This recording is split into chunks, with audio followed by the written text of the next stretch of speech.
To domestic violence is sharing her story on KSL with Tamara Vaifanua. Yeah, she hopes no other families are going to have to go through the pain that she experienced.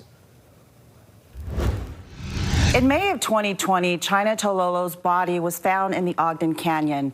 She was strangled to death by her ex-boyfriend. He is now serving a 15 years to life sentence for her murder. Terry Toilolo and her only daughter, China, were inseparable. We were so close, you know. We did things together. We talked. She was my shopping partner.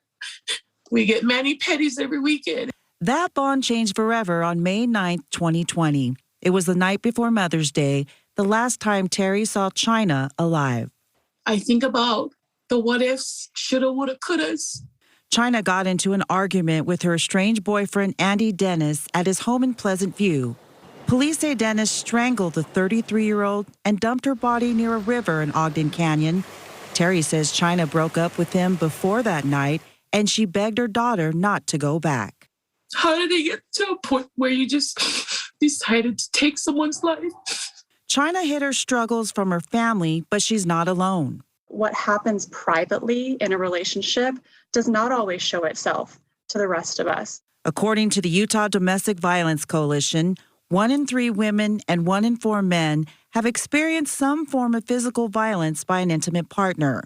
And intimate partner violence accounts for 15% of all violent crimes. On average, it does take 7 times for a white woman, and the numbers are even higher for folks of color, to leave a relationship.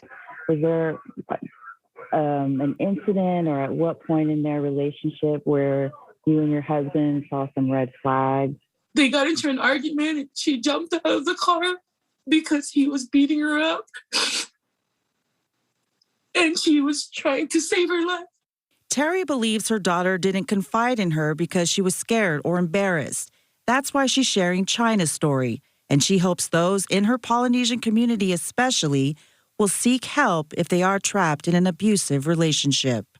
In Polynesian culture, we feel like, you know, this only happens in the movies. Never would be me. If my Polynesian people are listening, open your hearts and understand and listen. If you know someone going through abuse, there are ways you can help. We'll go ahead and post a list of resources on KSLTV.com, as well as some events happening in October as part of Domestic Violence Awareness Month. For KSL News, I'm Tamara Vaifanua.